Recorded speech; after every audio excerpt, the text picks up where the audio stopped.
Hello students, ਅੱਜ ਮੈਂ ਤੁਹਾਨੂੰ ਟਾਸਕ 2 ਕਰਵਾਉਣ ਜਾ ਰਹੀ ਹਾਂ ਡਿਸਕਸ਼ਨ ਬੋਥ ਵਿਊਜ਼ ਦੇ। ਤਾਂ ਇਹਦੇ ਵਿੱਚ ਮੈਂ ਤੁਹਾਨੂੰ ਸਟਰਕਚਰਸ ਦਾ ਯੂਜ਼ ਕਰਕੇ ਵੀ ਦੱਸੂੰਗੀ, ਵੈਦਰ ਔਰ ਦੀ ਸਟਰਕਚਰ ਤੁਸੀਂ ਕਿੱਦਾਂ ਯੂਜ਼ ਕਰ ਸਕਦੇ ਹੋ not only, and ideas generate ਕਿੱਦਾਂ ਕਰ ਸਕਦੇ ਹੋ। ਸੋ ਸਾਰੀ ਡਿਸਕਸ਼ਨ ਇਸ ਟੌਪਿਕ ਦੇ ਵਿੱਚ ਕਰਵਾਈ ਜਾਊਗੀ। ਸੋ ਸਟਾਰਟ ਕਰਦੇ ਹਾਂ ਜੀ ਅੱਜ ਦੀ ਕਲਾਸ। ਮੈਂ ਹਰਪਿੰਦਰ ਕੌਰ, ਤੁਸੀਂ ਦੇਖ ਰਹੇ ਹੋ ਇੰਗਲਿਸ਼ ਵਿਦ ਰੂਪ। टास्क 2 ਦੀ ਸਟੇਟਮੈਂਟ ਹੈ, some people think traveling abroad is a valuable experience for young people. ਕੁਝ ਲੋਕ ਸੋਚਦੇ ਆ ਕਿ ਬਾਹਰ ਜਾਣਾ, ਅਬਰੋਡ ਟਰੈਵਲ ਕਰਨਾ, ਠੀਕ ਹੈ, ਇੱਕ ਵੈਲਿਊਏਬਲ ਐਕਸਪੀਰੀਅੰਸ ਹੈ ਕਿ ਬਹੁਤ ਵਧੀਆ ਹੈ। Others think that it is a waste of time and money, but ਦੂਸਰੇ ਲੋਕ ਸੋਚਦੇ ਆ ਵੀ ਨਹੀਂ, ਇਹ ਤਾਂ ਟਾਈਮ ਦੀ ਵੇਸਟੇਜ ਹੈ ਤੇ ਮਨੀ ਦੀ ਵੇਸਟੇਜ ਹੈ। So discuss both views and give your own opinion. ਹੁਣ ਸਾਰੇ ਸਟੂਡੈਂਟਸ ਨੂੰ ਪਤਾ ਜਦੋਂ ਆਪਾਂ ਨੂੰ ਡਿਸਕਸ ਬੋਥ ਵਿਊਜ਼ ਦੀ ਸਟੇਟਮੈਂਟ ਆਉਂਦੀ ਹੈ ਤਾਂ ਆਪਾਂ ਨੇ ਦੋਨੇ ਵਿਊ ਡਿਸਕਸ ਕਰਨੇ ਹੁੰਦੇ। BP1 ਦੇ ਵਿੱਚ ਪਹਿਲਾ ਵਿਊ, BP2 ਦੇ ਵਿੱਚ ਸੈਕਿੰਡ ਵਿਊ, ਐਂਡ ਇੰਟਰੋ ਦੇ ਵਿੱਚ ਆਪਾਂ ਆਪਣਾ ਜਿਹੜਾ ਓਪੀਨੀਅਨ ਹੈ ਉਹ ਮੈਂਸ਼ਨ ਕਰ ਸਕਦੇ ਹਾਂ, ਐਂਡ ਕਨਕਲੂਜਨ ਦੇ ਵਿੱਚ। ਸੋ ਸਟਾਰਟ ਕਰਦੇ ਹਾਂ ਜੀ ਇਹਦੀ ਆਪਾਂ। ਹੁਣ ਸਭ ਤੋਂ ਪਹਿਲਾਂ ਮੈਂ ਤੁਹਾਨੂੰ ਇਸ ਦੇ ਵਿੱਚ ਕਲੀਅਰ ਕਰਾ ਰਹੀ ਹਾਂ ਕਿ ਮੈਂ ਇਹਦੇ ਵਿੱਚ ਵੈਦਰ ਤੇ ਔਰ ਦੇ ਨਾਲ ਆਪਣੀ ਸਟਰਕਚਰ ਕਿੱਦਾਂ ਲਗਾ ਸਕਦੀ ਹਾਂ। ਰੂਲ ਕੀ ਹੈ ਜੀ ਵੈਦਰ ਦਾ? ਜਦੋਂ ਆਪਾਂ ਨੇ ਦੋ ਆਪੋਜ਼ਿਟ ਸਾਈਡਸ ਨੇ, ਠੀਕ ਹੈ, ਉਦੋਂ ਹੀ ਵੈਦਰ ਔਰ ਲੱਗੇਗਾ ਜਦੋਂ ਟੂ ਆਪੋਜ਼ਿਟ ਸਾਈਡਸ ਨੇ। ਹੁਣ ਆਪਣੇ ਕੋਲ ਟੂ ਆਪੋਜ਼ਿਟ ਸਾਈਡਸ ਹੀ ਨੇ। ਕੁਝ ਲੋਕ ਕਹਿੰਦੇ ਵੈਲਿਊਏਬਲ ਐਕਸਪੀਰੀਅੰਸ ਹੈ, ਕੁਝ ਲੋਕ ਕਹਿ ਰਹੇ ਕਿ ਨਹੀਂ ਵੇਸਟੇਜ ਆਫ ਟਾਈਮ ਆ। ਸੋ ਐਗਜ਼ਾਮਪਲ ਇੱਥੇ ਦਿੱਤੀ ਗਈ ਹੈ, ਕਹਿੰਦੇ it is a debatable issue among people whether. So whether ਤੱਕ ਸਾਰੀ ਸਟੇਟਮੈਂਟ ਤੁਹਾਡੀ ਸੇਮ ਰਹੇਗੀ, ਸਟਰਕਚਰ ਸੇਮ ਰਹੇਗੀ। ਉਸ ਤੋਂ ਬਾਅਦ ਪਹਿਲਾ ਪਹਿਲੂ, ਜਿਵੇਂ ਕਿ ਇਹਦੇ ਵਿੱਚ ਇਹ ਵਾਲੇ ਐਸੇ ਦੇ ਅਕੋਰਡਿੰਗ ਵੀ ਮੈਂ ਤੁਹਾਨੂੰ ਦੱਸੂੰਗੀ। ਜਿਵੇਂ ਐਗਜ਼ਾਮਪਲ ਲਈ ਆ, ਆਨਲਾਈਨ ਸ਼ਾਪਿੰਗ ਇਜ਼ ਬੈਨੀਫੀਸ਼ੀਅਲ ਔਰ ਨਾਟ, ਕਿ ਆਨਲਾਈਨ ਸ਼ਾਪਿੰਗ ਹੈ ਜਿਹੜੀ ਬੈਨੀਫੀਸ਼ੀਅਲ ਹੈਗੀ ਆ ਜਾਂ ਨਹੀਂ ਹੈਗੀ। ਸੋ ਜਦੋਂ ਦੋ ਆਰਗੂਮੈਂਟ, ਹੁਣ ਸਮ ਪੀਪਲ ਨੇ ਕਿਹਾ ਹੋਊਗਾ ਆਨਲਾਈਨ ਸ਼ਾਪਿੰਗ ਬੈਨੀਫੀਸ਼ੀਅਲ ਹੈ, ਕੁਝ ਕਹਿੰਦੇ ਹੋਣੇ ਨਹੀਂ। ਇਸੇ ਤਰ੍ਹਾਂ ਜਾਂ ਫਿਰ ਤੁਸੀਂ people are divided on this thinking whether plastic should be banned or not, ਜਾਂ ਤੁਸੀਂ ਇੱਥੋਂ ਸਟਾਰਟ ਕਰ ਸਕਦੇ ਹੋ, people are divided on this thinking whether ਤੱਕ ਅਗੇਨ ਸੇਮ ਰਹੇਗਾ। ਕੁਝ ਲੋਕ ਕਹਿੰਦੇ ਵੀ ਪਲਾਸਟਿਕ ਬੈਨ ਹੋਣੀ ਚਾਹੀਦੀ ਹੈ, ਕੁਝ ਕਹਿੰਦੇ ਨਹੀਂ। ਇਹ ਸਿਰਫ ਜਸਟ ਐਗਜ਼ਾਮਪਲ ਦਿੱਤੀ ਹੈ ਕਿ ਵੈਦਰ ਦਾ ਯੂਜ਼ ਕਿਵੇਂ ਕਰਨਾ। ਹੁਣ ਅਗਰ ਆਪਾਂ ਆਪਣੇ ਅੱਜ ਦੇ ਟੌਪਿਕ ਦੀ ਗੱਲ ਕਰੀਏ ਤਾਂ ਉਹਦੀ ਸਟੇਟਮੈਂਟ ਕਿੱਦਾਂ ਬਣੇਗੀ? ਕਹਿੰਦੇ it is a debatable issue among people whether, whether ਤੱਕ ਸੇਮ ਰਹੇਗਾ। traveling to other countries or overseas is beneficial for young adults। ਪਹਿਲਾ ਪਹਿਲੂ ਰੱਖਤਾ, ਪਹਿਲੀ ਸਟੇਟਮੈਂਟ ਰੱਖਤੀ, ਔਰ ਤੋਂ ਬਾਅਦ ਦੂਸਰੀ ਸਟੇਟਮੈਂਟ, ਕਿਉਂਕਿ ਆਪਣੇ ਕੋਲ ਇੱਥੇ ਦੂਸਰੀ ਸਟੇਟਮੈਂਟ ਹੈਗੀ ਆ। ਔਰ others believe that they are just squandering their time and money. Squandering ਦਾ ਮਤਲਬ ਹੁੰਦਾ waste their time and money why visiting abroad. Abroad visit ਕਰਨ ਦੇ ਨਾਲ ਕਹਿੰਦੇ ਦੂਜਾ ਪਹਿਲੂ ਕੀ ਹੈ ਵੀ ਉਹ ਆਪਣਾ ਸਮਾਂ ਤੇ ਪੈਸਾ ਵੇਸਟ ਕਰਨਗੇ। ਹੁਣ ਆਪਾਂ ਇੱਥੇ ਵੈਦਰ ਤੇ ਔਰ ਦੀ ਸਟਰਕਚਰ ਲਗਾਈ ਹੈ ਤਾਂ ਆਪਾਂ ਨੂੰ ਇੱਥੇ ਜਨਰਲ ਲਾਈਨ ਦੇਣ ਦੀ ਜ਼ਰੂਰਤ ਹੀ ਨਹੀਂ ਹੈ, ਕਿਉਂਕਿ ਮੇਰਾ ਸੈਂਟੈਂਸ ਬਹੁਤ ਵਧੀਆ ਬਣ ਗਿਆ ਤੇ ਲੈਂਥ ਹੀ ਸੈਂਟੈਂਸ ਬਣ ਗਿਆ। ਤਾਂ ਇੱਦਾਂ ਮੈਂ ਸਟਾਰਟ ਕਰੂੰਗੀ ਜਦੋਂ ਵੀ ਡਿਸਕਸ਼ਨ ਬੋਥ ਵਿਊਜ਼ ਟੌਪਿਕ ਆਉਂਦਾ। ਤੇ ਇਹਦੀ ਥੀਸਿਸ ਲਾਈਨ ਕੀ ਬਣੂਗੀ? This essay will expound on both view points and I think that. ਦੋਨੇ ਵਿਊ ਪੁਆਇੰਟਸ ਤਾਂ ਦੱਸੇ ਹੀ ਜਾਣਗੇ ਤੇ ਉਸ ਤੋਂ ਬਾਅਦ ਮੇਰਾ ਓਪੀਨੀਅਨ ਕੀ ਆ ਉਹ ਆਪਾਂ ਉਸ ਤੋਂ ਬਾਅਦ ਮੈਂਸ਼ਨ ਕਰ ਦਾਂਗੇ। ਸੋ ਇਸ ਤਰ੍ਹਾਂ ਤੁਹਾਡੀ ਇੰਟਰੋ ਹੋ ਜਾਏਗੀ ਕੰਪਲੀਟ। ਹੁਣ ਨੈਕਸਟ ਮੈਂ ਨਾਟ ਓਨਲੀ ਤੇ ਬਟ ਆਲਸੋ ਦਾ ਯੂਜ਼ ਦੱਸਣਾ, ਜੋ ਕਿ ਤੁਸੀਂ ਆਪਣੇ BP1 ਦੇ ਵਿੱਚ ਲਗਾ ਸਕਦੇ ਹੋ। ਨਾਟ ਓਨਲੀ ਤੇ ਬਟ ਆਲਸੋ ਆਪਾਂ ਕਦੋਂ ਲਗਾਉਂਦੇ ਹਾਂ? ਜਦੋਂ ਆਪਾਂ ਦੋ ਇਫੈਕਟ ਸੇਮ ਰੀਜ਼ਨ ਦੇ ਮੈਂਸ਼ਨ ਕਰਨੇ ਹੋਣ।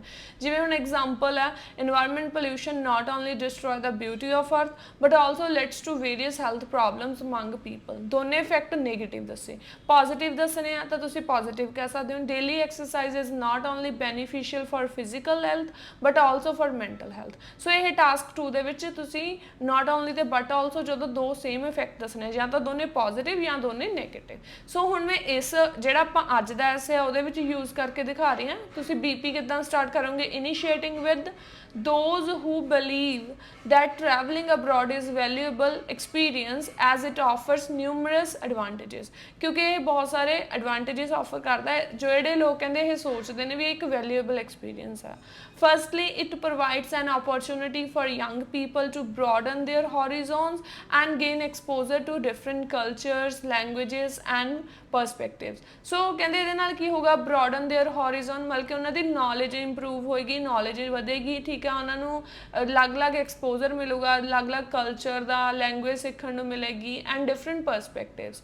ਹੁਣ by interacting with people from diverse background can not only enhance their interpersonal and communication skills, ਕਹਿੰਦੇ ਜਦੋਂ ਉਹ ਅਲੱਗ-ਅਲੱਗ ਲੋਕਾਂ ਦੇ ਡਿਫਰੈਂਟ ਕਲਚਰ ਦੇ ਲੋਕਾਂ ਨਾਲ ਮਿਲਣਗੇ ਉਹਦੇ ਨਾਲ ਨਾ ਤਾਂ ਸਿਰਫ ਉਹਨਾਂ ਦੇ ਕਮਿਊਨੀਕੇਸ਼ਨ ਸਕਿੱਲਸ ਇੰਪਰੂਵ ਹੋਣਗੇ but also improve their ability to adapt the new environment. So ਕਹਿੰਦੇ ਉਹਨਾਂ 'ਚ ਸਕਿੱਲ ਵੀ ਇੰਪਰੂਵਮੈਂਟ ਹੋਊਗੀ ਤੇ ਉਹ ਨਿਊ एनवायरनमेंट ਨੂੰ ਅਡੈਪਟ ਵੀ ਕਰ ਲੈਣਗੇ। ਸੋ ਨਾਟ ਓਨਲੀ ਤੇ ਬਟ ਆਲਸੋ ਦਾ ਯੂਜ਼ ਕੀਤਾ। ਹੁਣ ਮੋਰ ਓਵਰ ਪਾ ਕੇ ਤੁਸੀਂ ਸੈਕਿੰਡ ਪੁਆਇੰਟ ਨੂੰ ਹੋਰ ਇਹਦੇ ਵਿੱਚ ਇਲਾਬੋਰੇਟ ਕਰ ਦਿਓ, ਠੀਕ ਹੈ। ਉਹਨਾਂ ਨੂੰ ਐਜੂਕੇਸ਼ਨਲ ਬੈਨੀਫਿਟਸ ਵੀ ਮਿਲਣਗੇ, ਠੀਕ ਹੈ। ਕੀ ਹੋਊਗਾ ਜਦੋਂ ਉਹ ਹਿਸਟੋਰੀਕਲ ਸਾਈਟਸ 'ਤੇ ਜਾਣਗੇ, ਕਿਤੇ ਉੱਥੋਂ ਦੀਆਂ ਪਲੇਸਿਸ 'ਤੇ, ਕਿਤੇ ਮਿਊਜ਼ੀਅਮ 'ਤੇ ਜਾਣਗੇ, ਦੈਨ ਉਹਦੇ ਨਾਲ ਕੀ ਆ ਉਹਨਾਂ ਦੀ ਜਿਹੜੀ ਅੰਡਰਸਟੈਂਡਿੰਗ ਆ ਹੋਰ ਜ਼ਿਆਦਾ ਵਧੂਗੀ। ਸੋ ਤੁਸੀਂ ਕਹਿ ਸਕਦੇ ਹੋ young can visit historical sites, museums and landmarks which can deepen their understanding of world history, art and culture. They can learn first hand about the customs, traditions and social issues of different society which may not be fully grasped through textbooks or classroom lectures। ਤੇ ਕਹਿੰਦੇ ਉਹਨਾਂ ਨੂੰ first hand experience ਮਿਲੂਗਾ। ਸੋ ਕਹਿੰਦੇ ਜਿਹੜਾ ਕਿ ਉਹਨਾਂ ਨੂੰ ਕਲਾਸਰੂਮ ਜਾਂ ਕਿਸੇ ਟੈਕਸਟ ਬੁੱਕ ਤੋਂ ਸਿੱਖਣ ਨੂੰ ਨਹੀਂ ਮਿਲੂਗਾ। ਤਾਂ ਸੈਕਿੰਡ ਪੁਆਇੰਟ ਤੁਸੀਂ ਇਸ ਤਰ੍ਹਾਂ ਐਲੈਬੋਰੇਟ ਕਰ ਸਕਦੇ ਹੋ। ਹੁਣ ਦੂਸਰਾ ਪਹਿਲੂ ਦੀ ਗੱਲ ਸਟਾਰਟ ਕਰੀਏ ਤਾਂ ਔਨ ਦਾ ਅਦਰ ਹੈਂਡ ਵੀ ਕਹਿ ਸਕਦੇ ਹੋ ਜਾਂ ਹਾਊਐਵਰ ਤੋਂ ਸਟਾਰਟ ਕਰ ਸਕਦੇ ਹੋ, ਠੀਕ ਹੈ।